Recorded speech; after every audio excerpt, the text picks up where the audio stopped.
The fluorescent lights buzzed like angry hornets overhead, casting long shadows across the empty gym floor as I wiped sweat from my brow with the hem of my tank top. "Stay late," he'd said, his voice low and urgent, like he was handing me a secret grenade. And then, without warning, Jake, my brother's best friend since we were kids, grabbed my wrist, pulled me into the corner by the weight racks, and whispered, "I think I'm in love with you, Ethan, and it's tearing me apart." I froze, heart slamming against my ribs like it was trying to escape. The air smelled of rubber mats and stale Gatorade, but all I could focus on was the heat radiating from his body, inches from mine. His blue eyes locked on me with a desperation I'd never seen before. We'd grown up in this nowhere town in upstate New York. Me, the quiet bookworm tagging along with my older brother Ryan. Jake, the golden boy quarterback who made every girl, and half the guys, swoon without even trying. Ryan and Jake were inseparable, thick as thieves through high school football glory, and now, at 22, navigating the grind of community college and dead-end jobs. I'd always been the invisible one, the kid brother who fixed their busted bikes and listened to their late-night rants about life after the final whistle. But this was a bomb dropping in the middle of our fragile normalcy. "Jake, what the hell?" I stammered, yanking my hand back, but my voice cracked like a teenager's. He didn't let go, not physically, but his gaze pinned me there, raw and unfiltered. Up close, without the buffer of Ryan's jokes or the roar of the crowd, Jake looked vulnerable. His broad shoulders slumped under the weight of whatever storm was brewing inside him. "You've got to be messing with me. Ryan's right outside. He could walk in any second." He shook his head, running a hand through his damp blonde hair, the strands sticking up in defiant spikes. "I'm not messing with you, Ethan. God, I've been trying to ignore it for years. Every time you show up at practice, handing out water bottles like some kind of angel, or when you'd crash our game nights and laugh at my stupid impressions, it hits me all over again." His Adam's apple bobbed as he swallowed hard, the gym's echo amplifying the vulnerability in his voice. "I thought it was just a phase, you know? Crush on the little brother. But it's not. It's real, and it's killing me to pretend." My mind reeled, flashing back to all those moments I'd chalked up to brotherly ribbing. The way he'd ruffle my hair a beat too long, or how he'd text me dumb memes at 2 a.m. when Ryan was passed out on the couch. I'd always brushed it off. Hell, I dated a girl from my lit class last semester. Awkward kisses in the back of a Honda Civic that felt more like homework than fireworks. But now, standing there in the dim glow of the emergency exit sign, Jake's confession hung between us like fog rolling off Lake Ontario. Part of me wanted to bolt, to laugh it off as post-workout delirium. Another part, the one that had always envied the easy confidence Jake wore like a Letterman jacket, wondered what it would feel like to lean in. Before I could form words, the side door creaked open, and Ryan's voice boomed through the space. "Yo, Ethan, you done spotting the ghost in here? Coach locked up 10 minutes ago. We're heading to Dino's for wings." Jake and I sprang apart like we'd been electrocuted, my face burning hotter than the sauna we'd skipped. I mumbled something about forgotten earbuds and bolted for my locker, heart still jackhammering. As I grabbed my bag, Jake shot me a look, pleading electric, that said this wasn't over. Not by a long shot. That night, sprawled on the sagging couch in our family's double-wide trailer on the edge of town, I couldn't shake it. Ryan was across from me, demolishing a basket of buffalo wings, sauce smeared on his chin like war paint, oblivious as ever. "Dude, Jake killed it on the bench today," he said through a mouthful, tossing a bone onto the coffee table littered with empty Bud Light cans. "Guy's a beast. You should have seen him, 3 plates, easy." "What's your max now, squirt?" I forced a grin, picking at a cold fry. Still stuck at 150. Not all of us are built like trucks. Our living room was a shrine to Ryan's glory days. Faded trophies on the mantel, a framed photo of him and Jake hoisting the state championship plaque, their arms slung around each other in sweaty triumph. Dad had split when I was 10, Mom worked doubles at the diner to keep the lights on, so it was just us 3 against the world, or at least against the biting buffalo winters and the factory layoffs that hollowed out half the neighborhood.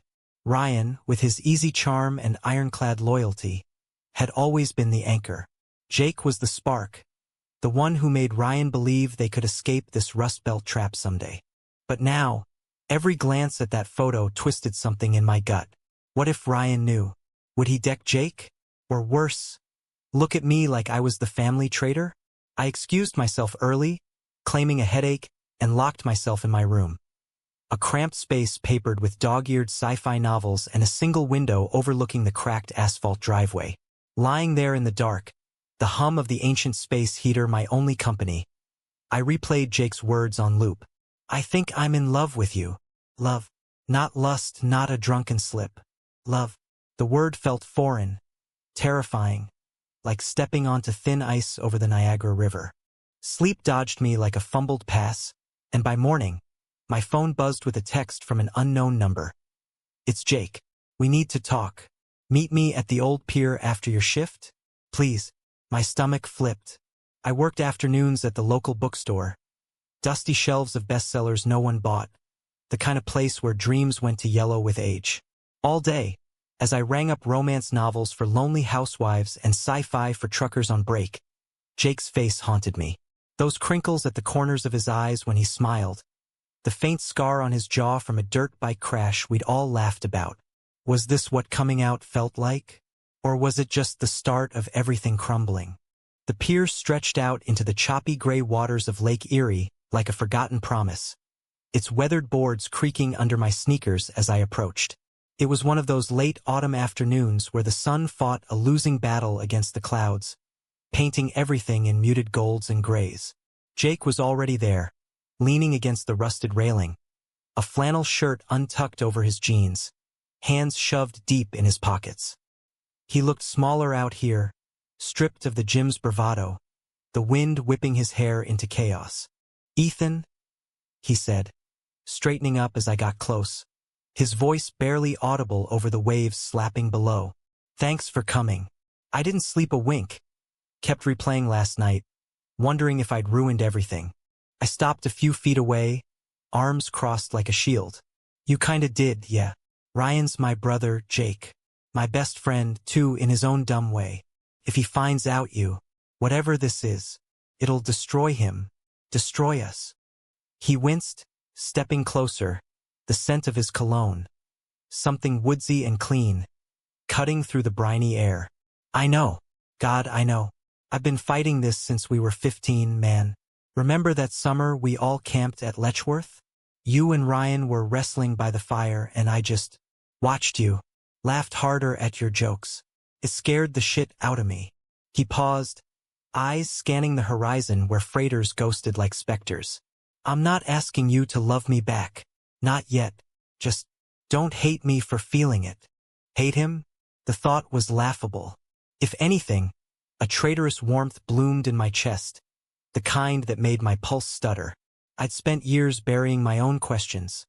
Stolen glances at the locker room showers, the way certain actors in movies made my breath catch. But admitting it, in this town where fag was still casual graffiti on overpass walls? No way. Yet here was Jake, bearing his soul on a rotting pier, and damn if it didn't make him shine. I don't hate you, I murmured, uncrossing my arms. Our fingers brushed as I gripped the railing beside him. Accidental, electric. But what now? We can't just act like this didn't happen. He turned to me then, fully, his face inches from mine, and for a heartbeat, the world narrowed to the salt on his lips and the hope flickering in his eyes. We figure it out. Together. Secret for now if that's what it takes. Ryan doesn't have to know until we're ready. His hand found mine, tentative, warm against the chill. I didn't pull away. That touch lingered as we walked back to my beat-up Ford Focus, the silence between us charged with possibility. We talked, really talked, for the first time without Ryan's shadow. About his parents' divorce, the pressure to be the perfect son who'd never disappoint. About my dreams of escaping to NYU for creative writing, penning stories that mattered. By the time I dropped him at his apartment complex, a squat brick building off the interstate, he leaned over the console, his breath ghosting my cheek. One more thing, he whispered. and then his lips brushed mine. Soft, questioning, tasting of mint and courage. I kissed back, world tilting on its axis. It was the start of something reckless, beautiful, and utterly doomed. The next few weeks blurred into a haze of stolen moments and heart-stopping close calls. Like living in a rom-com scripted by Hitchcock. We'd meet at the gym after hours. Jake sweet-talking the night custodian into forgetting to lock the back door. Or sneak off to the abandoned rail yard on the town's outskirts, where the weeds choked the tracks and the stars felt close enough to touch. Each time, it was like uncoiling a spring I'd kept wound too tight. Laughter that bubbled up unbidden, confessions whispered against collarbones. The simple thrill of holding hands under the dashboard as I drove us through the neon-lit sprawl of the local Walmart parking lot. Jake was a revelation. Away from the field, he wasn't just the jock stereotype. He was funny in that self-deprecating way, quoting lines from The Princess Bride to make me snort laugh, or sketching goofy cartoons of us as superheroes on napkins from the diner. "You're my Wesley," he'd say, blue eyes twinkling, and I'd roll my eyes even as my insides melted. For me, it was freedom.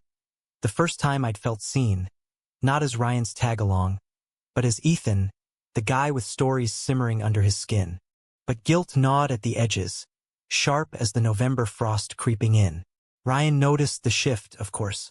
"You been weird lately, bro," he said one evening over Mom's meatloaf, his fork pausing midair. The kitchen table was scarred from years of family battles. Divorce papers signed here, report cards cried over there. But it was our neutral ground. Hittin' the gym more? Or is it that chick from the bookstore? Spill. I shoveled peas into my mouth to buy time, heat rising in my cheeks. Nah, just focusing on me, you know? Finals coming up. It wasn't a total lie. Community college was kicking my ass with lit theory essays on Hawthorne's queer subtext. Irony that twisted like a knife. Ryan bought it, clapping me on the back with that bear paw grip of his. "Atta boy. Just don't turn into one of those hipster poets, okay? We need more linebackers in this family." If only he knew. Jake and I were careful. Texts deleted on sight, alibis layered like onion skin. But the lies stacked up, heavy as the snow starting to dust the trailer park.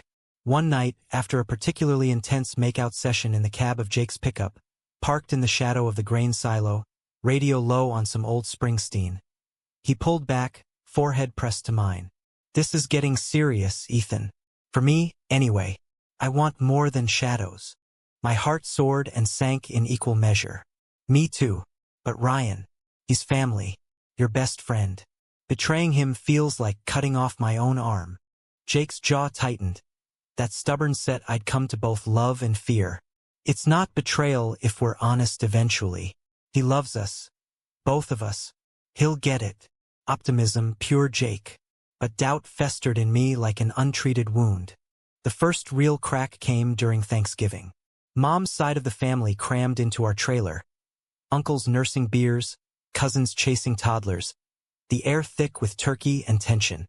Jake and Ryan showed up together, as always, bearing pies from the bakery where Jake pulled shifts. I was in the kitchen, basting the bird, when Jake cornered me by the sink. "Missed you," he murmured, his hand grazing my lower back under the guise of reaching for a spoon. Electricity shot up my spine, but before I could respond, Ryan burst in, slinging an arm around Jake's shoulders. "Caught you two plotting world domination without me? Come on, Ethan, spill. What's the big secret?" Ryan's grin was wide, boisterous, but his eyes sharpened, flicking between us. Jake laughed it off, smooth as ever.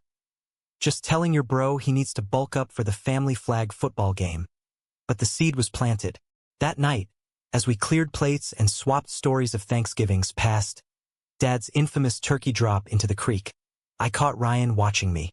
Not suspicious exactly, but praising, like he sensed the fault line running through our trio. Winter clamped down hard after that, burying Elmwood under feet of snow that turned the streets into white mazes. Christmas lights twinkled defiantly from sagging porches, but the holiday cheer felt hollow. Jake and I exchanged gifts in secret. A leather-bound journal from him, "For your stories, Wesley." A silver chain with a tiny anchor pendant for me, So you never drift away. We carved out time. A quick coffee at the all-night Dunkin', bundled in parkas, fingers laced under the table. A midnight drive to Niagara Falls, where the mist from the roaring cascades soaked us to the bone, and we kissed with the ferocity of people stealing time from fate. It was during that trip, fogged windows beating with our breath, that Jake dropped the bomb. I got accepted to that coaching program in Pittsburgh. Starts in the spring. Full ride, if I play it right. His voice was tentative, thumb tracing circles on my knee. Pittsburgh. 3 hours south, a whole state away. Excitement warred with panic in my chest.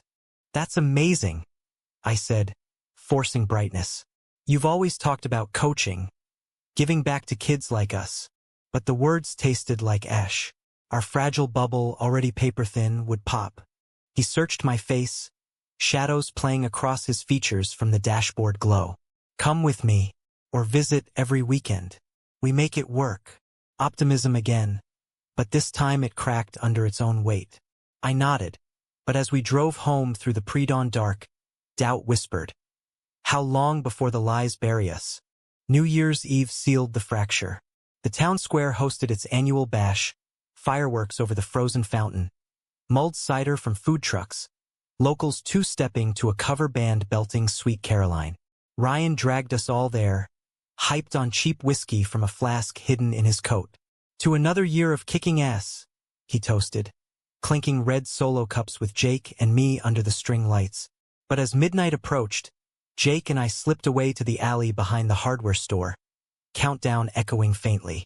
Happy New Year, Ethan, he breathed, pulling me close, our kiss deepening with the promise of resolutions we'd break.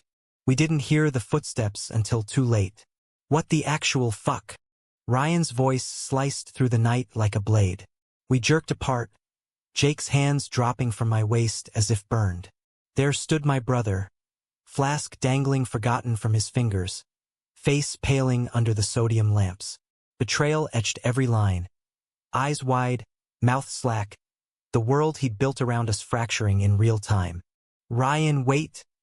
I started, but he was already backing away, disgust curling his lip. You too? My best friend and my little brother? Behind my back. His voice rose, raw with hurt. How long, Ethan? How long have you been lying to me? Jake stepped forward, hands raised. It's not like that, man. We didn't plan. Save it. Ryan snarled, hurling the flask at the brick wall. It shattered, amber liquid staining the snow. You're dead to me, Jake. And you. He turned to me, eyes glistening. Not with anger, but anguish. I thought we were family. Blood. Then he spun on his heel and stormed into the crowd, leaving us in the wreckage. The fireworks erupted overhead, bursts of red and gold mocking our silence. Jake reached for me, but I flinched. This is it, I whispered, voice breaking.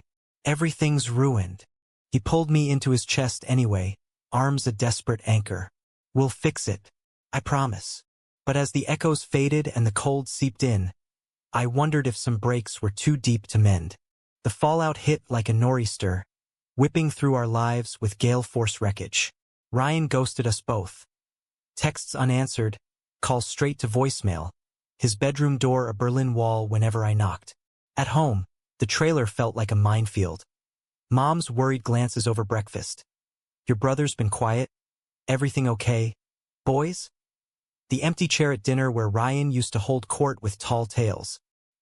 He'd hole up in his room, blasting Metallica until the walls vibrated, emerging only for shifts at the auto shop, grease-streaked and hollow-eyed. Jake fared no better.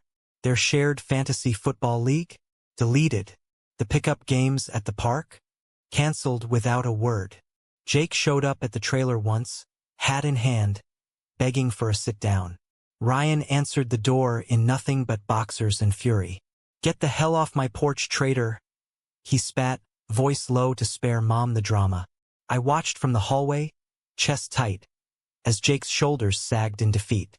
Tell him I'm sorry, Jake pleaded to me later, over burner phones we'd resorted to, like spies in a bad thriller, for everything. But sorry didn't bridge the chasm. I was caught in the crossfire, loyalty splitting me down the middle. Nights blurred into insomniac marathons. Me pacing the linoleum, replaying that alleyway moment. Ryan's face crumpling like wet paper. How had we been so blind? So selfish? Jake's texts became lifelines. Miss your laugh. Thinking of the pier. But guilt soured every emoji. I loved him. Yeah. Admitting that to myself was like cracking open a long-sealed diary. But at what cost? January dragged on, gray and unrelenting, the kind of cold that seeps into your bones and stays. I threw myself into school, burying doubts and term papers on identity in The Great Gatsby, ironic parallels to our own gilded illusions. The bookstore became sanctuary, shelves whispering escape, dog-eared copies of Giovanni's Room, Baldwin's words on hidden loves hitting too close. One slow afternoon, as sleet tapped the window, my boss, old Mr. Hargrove with his tweed vests and knowing squint, slid a book across the counter. For the quiet ones who need reminding they're not alone, he said, tapping the cover. It was Call Me by Your Name. I nodded thanks, throat tight, and hid it under the register. Jake and I met sparingly now, paranoia our new bedfellow. The rail yard at dawn, bundled against the wind. A motel on the county line. $40 for 2 hours of whispered plans and tentative touches. Pittsburgh's my out, he'd say, tracing my palm with his thumb. But only if you come. We start fresh, no secrets. The idea tantalized, a rainbow after the storm. City lights, anonymity, us against the world. But Ryan's silence loomed like a thunderhead. The breaking point came mid-February, Valentine's Day of all ironies. I'd planned nothing, too raw, too tangled, but Jake surprised me with a care package slipped into my locker at the community center gym. A mixtape on a scratched CD, Springsteen, Hozier, something by an indie queer folk singer I'd mentioned once, a bar of dark chocolate, and a note, to my farm boy, oh you won forever. I clutched it like contraband, warmth blooming despite the chill. That evening, Ryan cornered me in the driveway, shovel in hand as he cleared a path through the latest dump. Snowflakes swirled around us, catching in his dark hair like mine, a genetic echo of the father who'd bailed. We gotta talk, he grunted, leaning on the handle. His breath fogged the air, eyes red-rimmed from more than windburn. I braced, nodding. We trudged to the old swing set in the backyard, rusted chains creaking under our weight as we sat side by side, adults on kid relics. The silence stretched, punctuated by the distant plow rumbling down Elmwood Avenue. Finally, he spoke, voice gravelly. I loved him, you know, Jake, like a brother. Hell, more than that, he was the one who pulled me through Dad leaving, Mom's breakdowns. And you're my blood, Ethan, the only one who's stuck. Tears pricked my eyes, hot against the cold. I never meant to hurt you. It just happened. He's not a phase, Ryan. It's real. He snorted, bitter. Real? Sneaking around like thieves? That's not love, that's cowardice. He paused, staring at his boots, snow melting into dark patches. I feel stupid, betrayed. Like I built this wall around us three, and you two tunneled right under. I'm sorry, I whispered, meaning it bone deep, for the lies. But I can't pretend it away. I love him. The word hung there, bold and unapologetic. Ryan flinched, then sighed, long and weary. Love. Shit. Remember when I dated that girl from Cheer? Lisa? Thought it was forever till she ghosted me for the drummer. Broke me for months. But Jake, he was supposed to be different. Permanent. We sat like that till numbness set in, confessions thawing the ice between us. He didn't forgive, not fully, but the wall cracked. Give me time, he said finally, clapping snow from his gloves. And tell him, if he hurts you, I'll bury him in Lake Erie. It was a start. Olive branch, fragile as the first crocus under snow.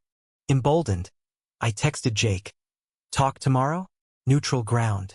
We met at the falls again, the river thundering like applause. He arrived windswept, hope etched in his stance. I relayed Ryan's words, the tentative truce, and something shifted, relief flooding his features. That's huge, he breathed. pulling me into a hug that smelled of pine and promise. We walked the path, hands brushing, planning aloud. Pittsburgh applications for me, shared apartment hunts, a life unapologetic. But fate, that cruel curator, had other scripts. A week later, as March teased with warmer winds, disaster struck.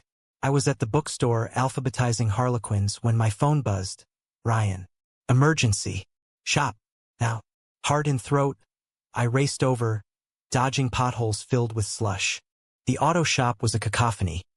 Lifts whining, air thick with oil and curses. Ryan met me at the bay door, face ashen. "It's Jake," he said, jerking a thumb toward the office. "Wreck. Bad. Time fractured. Jake's pickup. Totaled," they'd said. Wrapped around a semi on the interstate. Black ice, they guessed. He'd swerved to avoid a deer, hydroplaned into oblivion. I burst into the office, where Jake lay on a cot, bandaged and groggy from pain meds, a gash above his eye stitched like a cruel zipper. Ryan hovered, awkward sentinel. "Ethan," Jake rasped, spotting me, his hand reaching weakly. I took it, knees buckling as I sank beside him. "I'm okay, just banged up. Truck's toast, though." Relief crashed over me, mingled with terror. "You scared the shit out of me." Tears spilled, unheeded. Ryan cleared his throat, shifting. "Ambulance is coming. Figured you'd wanna, you know." Then softer. "Take care of him, squirt." It was the closest to absolution we'd get.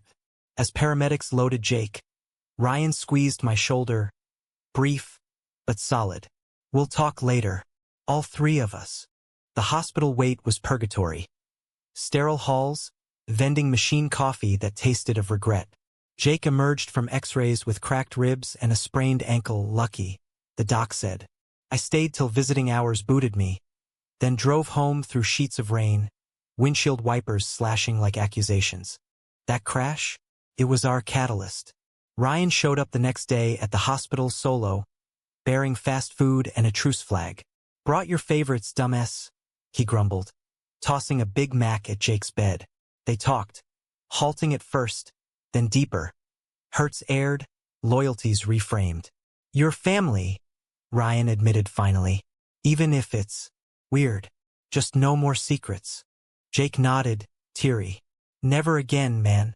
Scout's honor." Me? I watched from the sidelines, heart swelling. Love wasn't just the highs, the peer kisses, the mixtapes. It was this. The messy mendings, the grace extended across chasms. Spring unfurled tentative, dogwoods blushing along Elmwood's cracked sidewalks. Jake healed slow, hobbling on crutches, but we three rebuilt. Game nights with wary laughs, gym sessions where Ryan spotted us both, eyes rolling at the sappy vibes.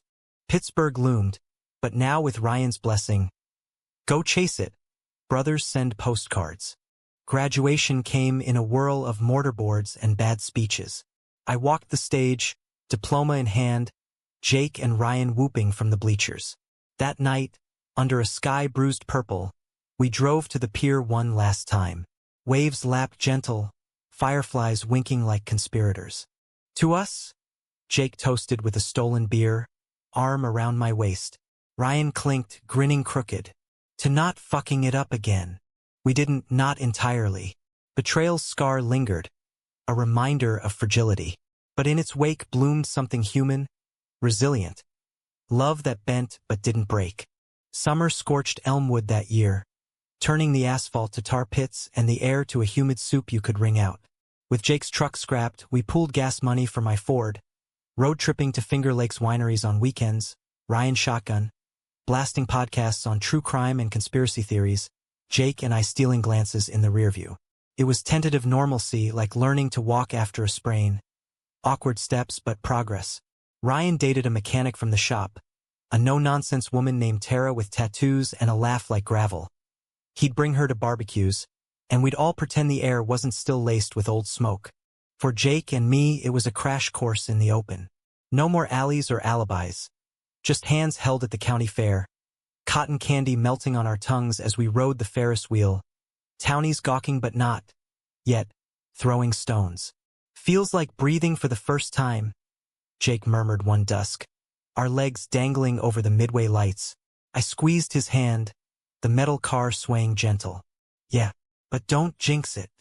Pittsburgh applications loomed like a finish line, my essays polished to a sheen on themes of reinvention. Gatsby nods, but with queer heart. Jake nailed his coaching interviews over Zoom, charm dialed to 11. Ryan, ever the rock, proofread my personal statement over IPAs at Dino's, grumbling, too much flowery shit, but it's you. Coming from him, that was gold. Yet undercurrents swirled. Whispers at the gym, heard Jake's batting for the other team now, and stink eye from Coach Harlan, who'd mentored Jake like a son.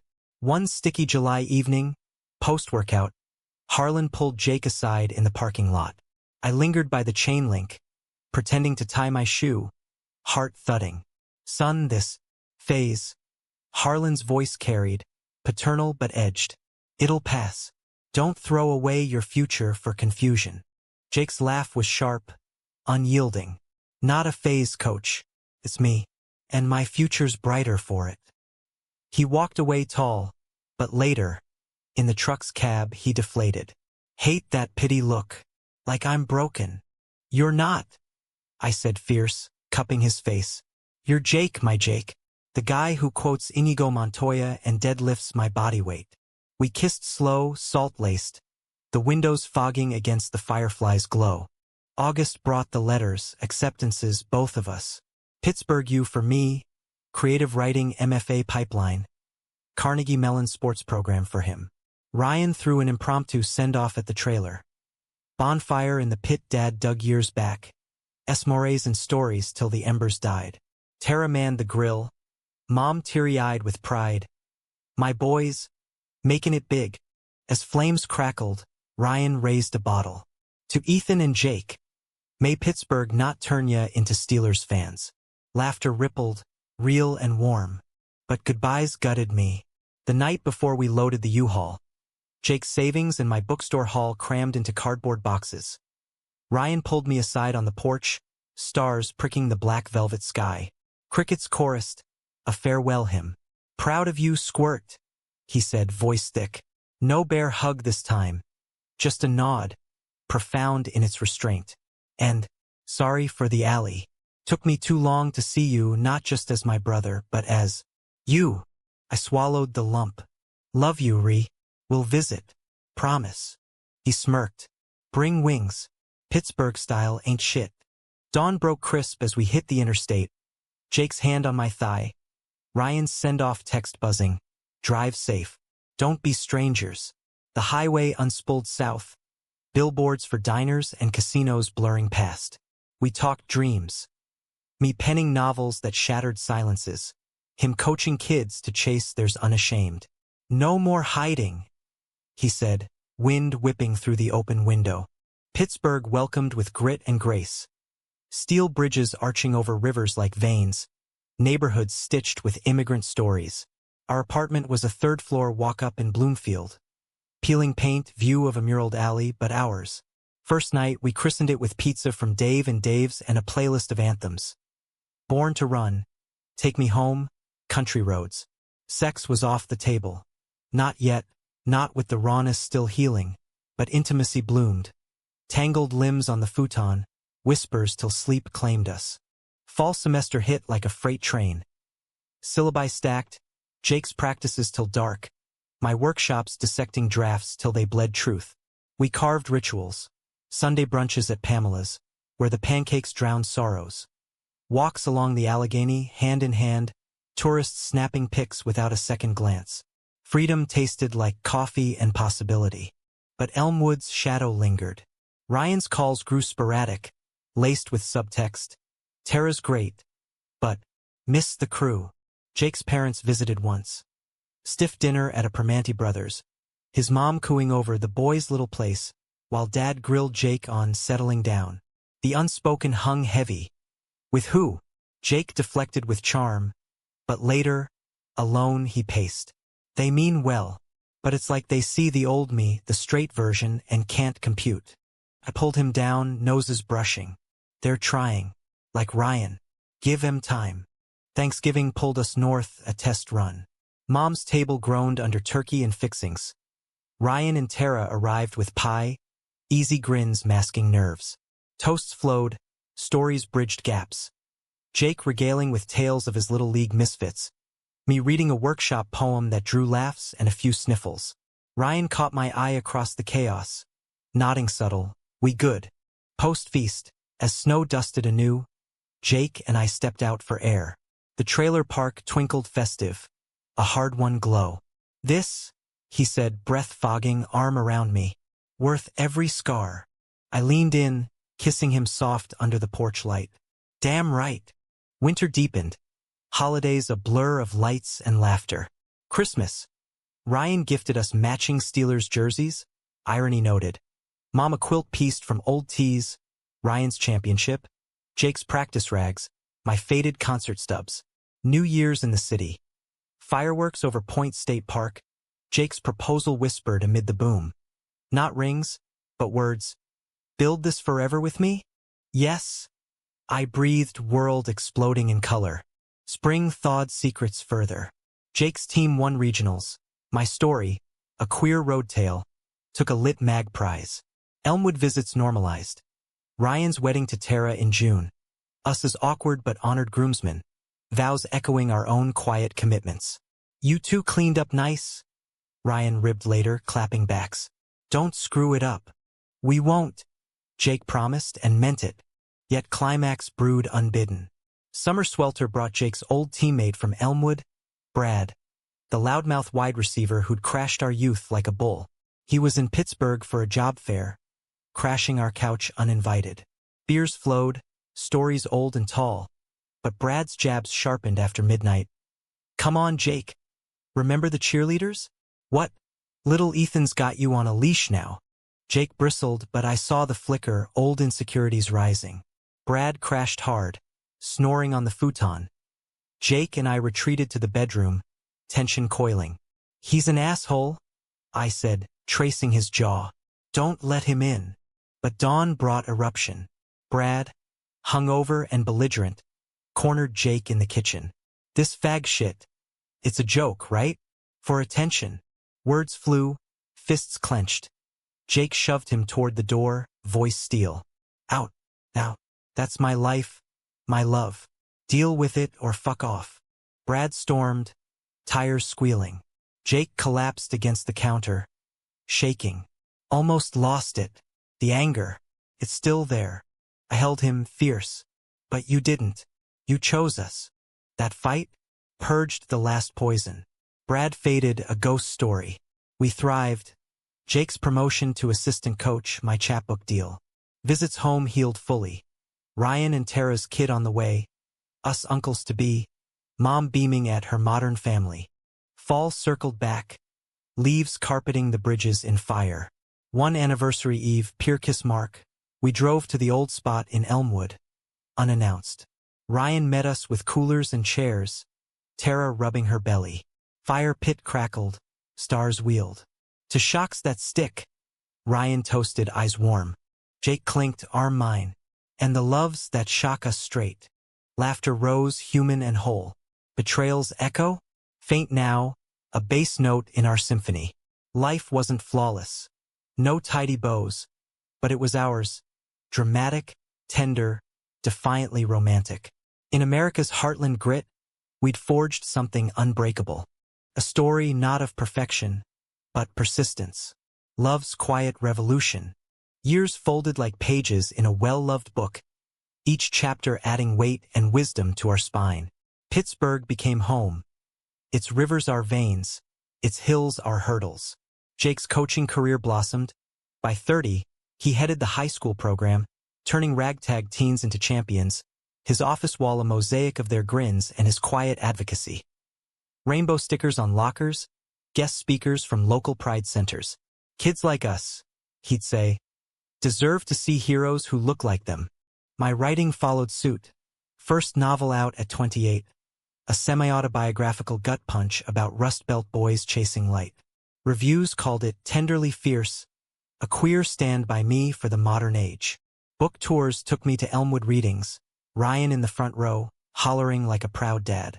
Mom passed the copy around the diner, boasting to regulars, "My boy's words right here." Ryan, fatherhood softened his edges. Little Mia arrived squalling in a buffalo blizzard, all dark curls and Ryan's dimples. We flew up for the baptism. Non-denominational Tara's call, and held her tiny fists, Jake cooing nonsense that melted us both. "Uncle Jake's got you," he murmured, and Ryan, watching, clapped his shoulder. "Yeah, he does. But no arc lacks shadows." At 32, Jake's diagnosis dropped like a blackout. Early-stage lymphoma, caught on a routine physical. The oncologist's office, sterile blue walls, pamphlets stacked like accusations, echoed with our stunned silence. "Treatable," they assured, "high remission odds." But fear coiled cold. Memories of Grandpa's chemo haze, the way illness hollowed families. We fought as a unit. Ryan drove up with Mia strapped in, Tara packing care kits, ginger chews, puzzles, for the tough days. Mom sent weekly pies, crust flaky with love. Jake's bravado cracked in private. Nights curled on the couch, his head in my lap as I read drafts aloud, voice steady against the tremor in his. "If I don't make it," he'd whisper once, post-chemo fog lifting slow. "Promise you'll keep writing our story." "You will make it," I countered fierce. "And I will, till you're sick of edits." Remission came after 6 grueling months. Scans clear, hair inching back in defiant spikes. The celebration? A pure redux. All of us, Mia toddling on the boards, Ryan grilling burgers, Tara snapping pics. Jake, gaunt but glowing, pulled me aside as sunset bled gold. "You saved me, Ethan. Every word. Every night." "We saved each other," I said, kissing him salt-sweet. Ryan hollered from the grill, "Get a room, lovebirds." But his grin was pure benediction. By 40, life layered richer. My second book hit bestseller lists, a sprawling epic of queer resilience. Jake's team took state, him hoisting the trophy with tears no one questioned. Ryan's shop expanded, Mia's artwork papering his office. Stick figure families with 2 dads in the mix, unremarked. Visits wove tighter, holidays at the trailer, now with solar panels Mom installed. Go green or go home. Summers at the lake cabin Ryan bought cheap. Fishing poles and fireflies are constants. Betrayal? A distant scar, faded ink on skin. We'd talk it sometimes, over whiskeys on the apartment balcony. City hum below, bridges lit like promises. Thought it'd end us. Jake mused once, tracing my wedding band. Simple gold? Niagara vowed. But it forged us. Humanity's like that, I'd reply, leaning into him. Breaks to let the light in. Our story? No tidy tragedy or fairy tale gloss. Mia's wedding at 25. Us walking her down the aisle. Her choice? Tear-streaked. Ryan's retirement bash. Jake's speech roasting him gentle. From alley fights to this, brothers forever. Mom's 80th. Frail but fierce. Toasting my wild boys with shaky hands. And in quiet moments, dawn coffees, hand-in-hand trails. We'd circle back to that gym night. Stay late. Jake mimics, voice young and urgent. I laugh, pulling him close. Shocked the hell out of me. Good, he whispers. Keeps it real. In America's vast, varied tapestry. From Elmwood's grit to Pittsburgh's pulse. We wove our thread. Dramatic in tempests, romantic in calms, humanistic in the mending. Love not as conquest but communion. Shocking, yes, but eternally, achingly true.